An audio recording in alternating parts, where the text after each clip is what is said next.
Hey everyone, Vincenzo Calla here, and welcome to episode 29 of Let's Discuss Politics. Today, I'm glad to be joined by the Member of Parliament for Don Valley West and the Parliamentary Secretary to the Minister of Foreign Affairs, the Honourable Rob Oliphant.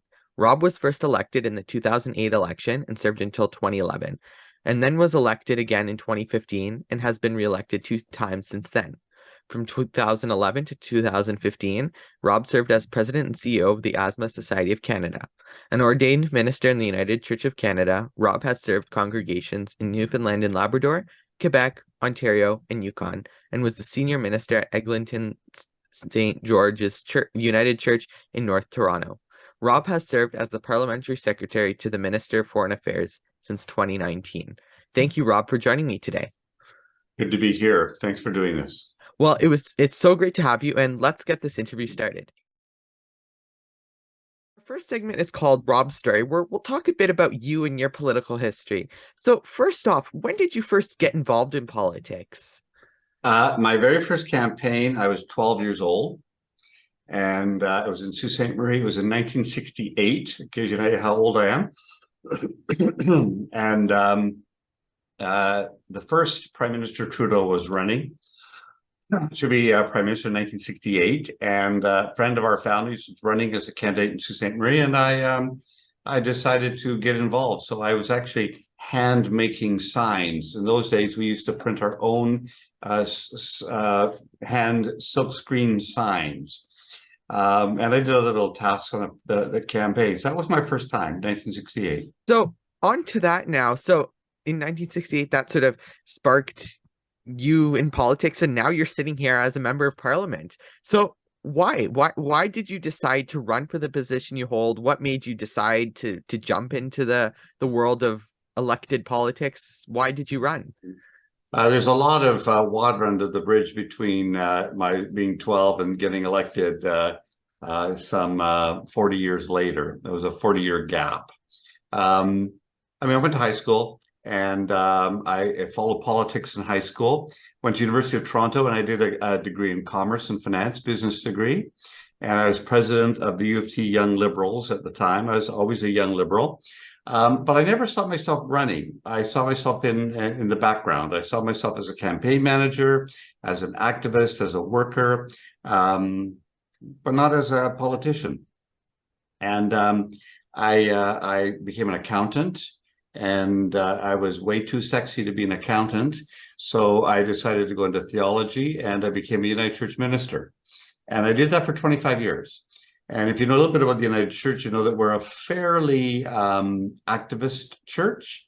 We're a church that is involved in the public sphere. So I preached for almost 25 years and talking about what government should do, what I thought government should do to help poverty, what I thought it should do on human rights, what I thought it should do on a number of things.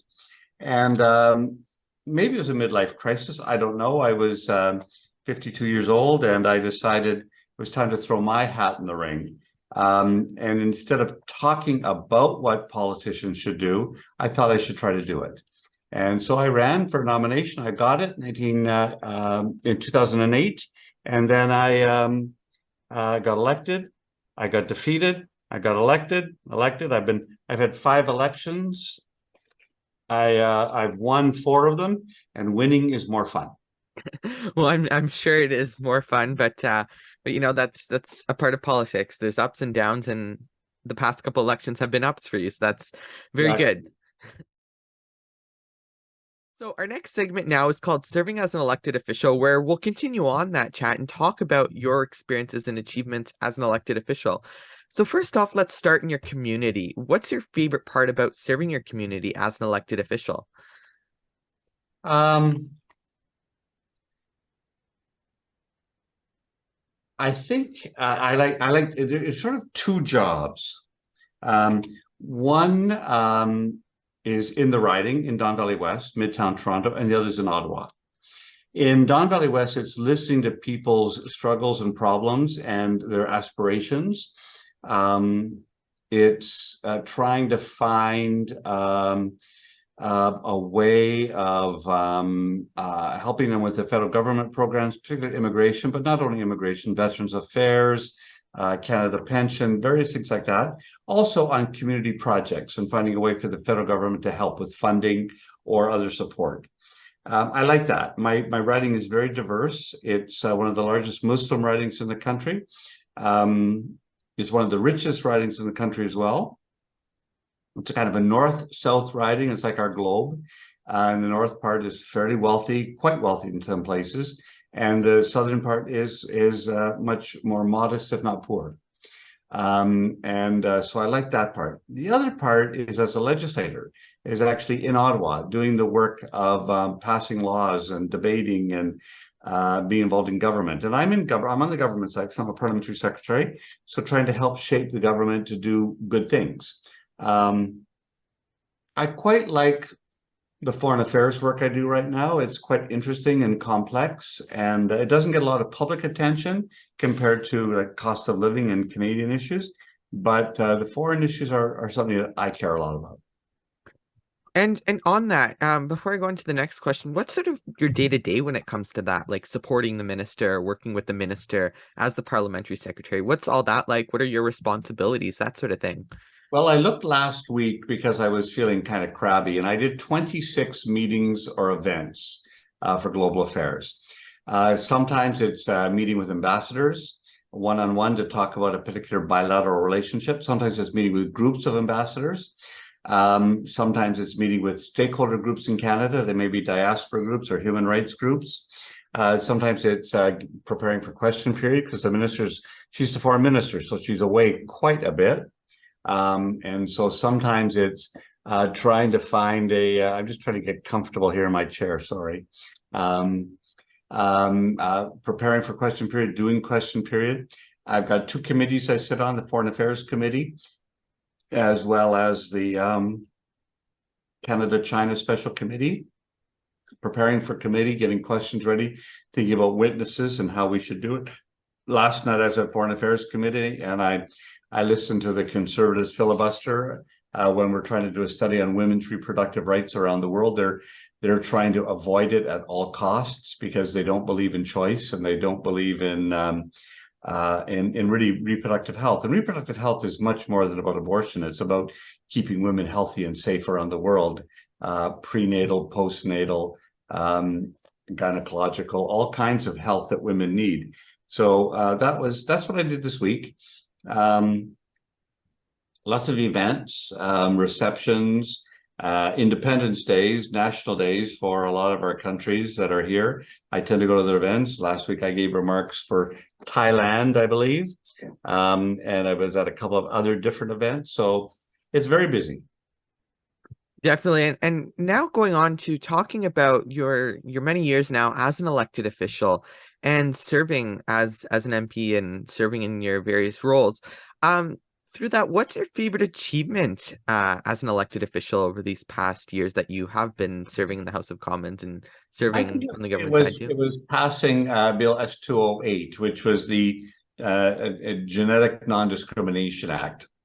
It started with Senator Cowan in the Senate. It was a bill that was designed to protect people's genetic information so that insurance companies, employers, landlords couldn't use it against them if they had a possibility of getting a disease that was genetically related. So what it did was it made it a criminal offense to ask someone or require someone to give you your genetic information, whether you had certain markers. So your DNA, your chromosomal makeup, it was personal, it's private information.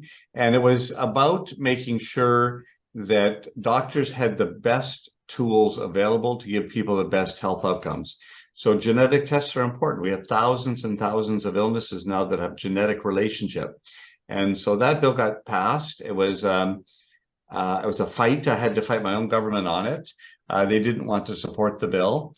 They said it wasn't constitutional. It was a problem. It went all the way. It did pass. A lot of backbenchers supporting it and all parties supporting it.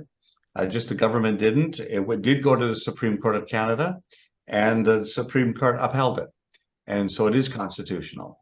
So I won that battle. So I think that's probably my most significant or important achievement in the last couple of parliaments.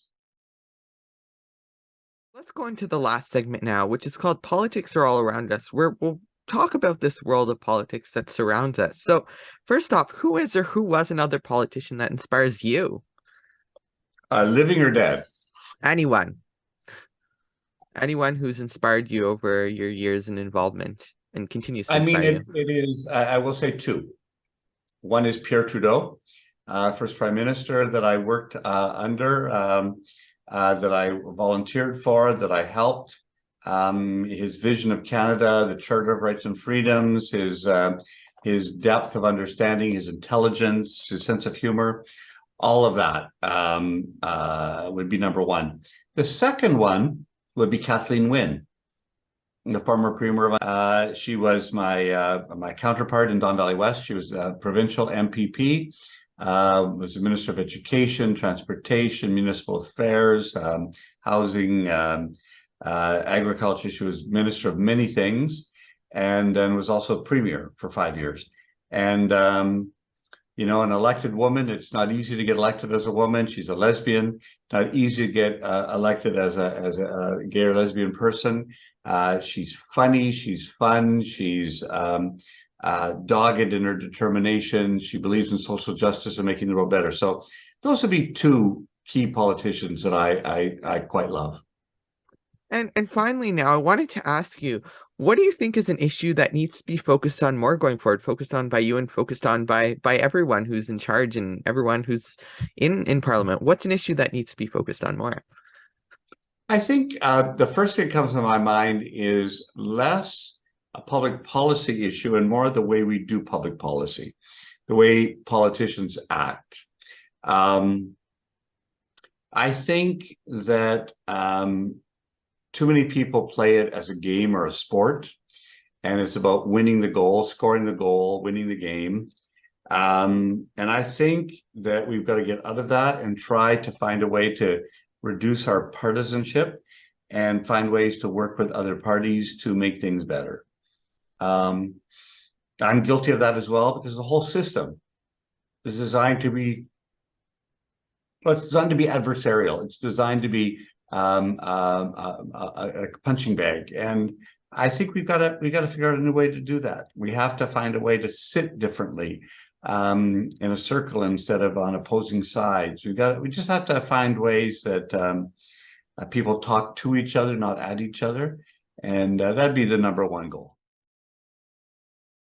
So that is all for today. Thank you, Rob, so much for joining me.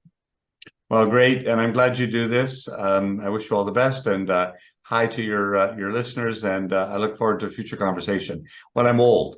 So come and talk to me when I'm an old man. Well, it was great chatting with you today. Thank you so much. If you liked today's interview, make sure to go check out the other interview with Rob on Instagram for top 10. If you're watching this interview at the day of the premiere, it's going to be coming out on Friday. So to stay updated, make sure to follow me on Twitter, Facebook, Instagram, and TikTok at BC Productions 25. Check out my website, VincenzoCalla.com. Make sure to like, subscribe, and choose to get notifications here on YouTube. Let's Discuss Politics is a VCalla production. So until the next video, I'm Vincenzo Calla, signing out.